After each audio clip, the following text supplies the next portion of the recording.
My name is Dr. Anthony Levatino. I'm a practicing obstetrician-gynecologist, and I've performed over 1,200 abortions. Today I'm going to describe a third trimester induced abortion, which is performed at 25 weeks to term. At this point, the baby is almost fully developed and viable, meaning he or she could survive outside the womb if the mother were to go into labor prematurely. Because the baby is so large and developed, this procedure takes 3 or 4 days to complete. On day 1, the abortionist uses a large needle to inject a drug called digoxin.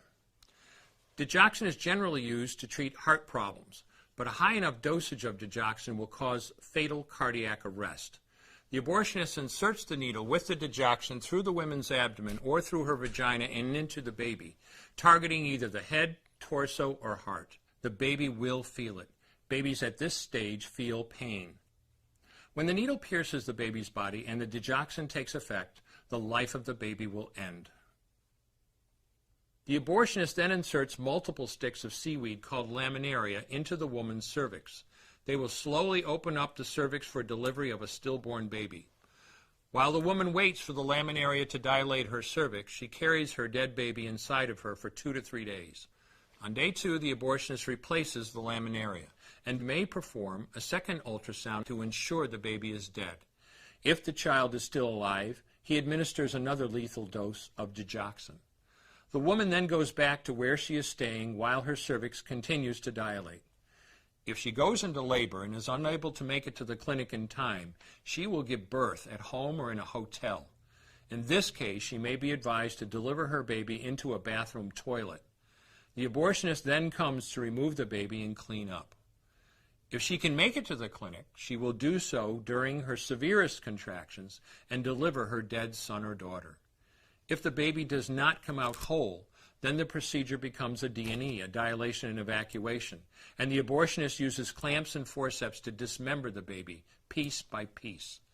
Once the placenta and all the body parts have been removed, the abortion is complete. Late-term abortions have a high risk of hemorrhage, lacerations, and uterine perforations, as well as a risk of maternal death. Future pregnancies are also at a greater risk for loss or premature delivery due to abortion-related trauma and injury to the cervix. As I mentioned at the beginning, I'm Dr. Anthony Levatino, and in the early part of my career as an OBGYN, I performed over 1,200 abortions. One day, after completing one of those abortions, I looked at the remains of a preborn child whose life I had ended, and all I could see was someone's son or daughter. I came to realize that killing a baby at any stage of pregnancy for any reason is wrong. I want you to know today, no matter where you're at or what you've done, you can change.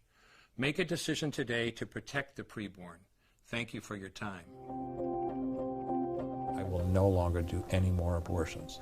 When you finally figure out that killing a baby that big for money is wrong, that it doesn't take you too long to figure out it doesn't matter if the baby is this big or this big or this big or maybe even this big, it's all the same.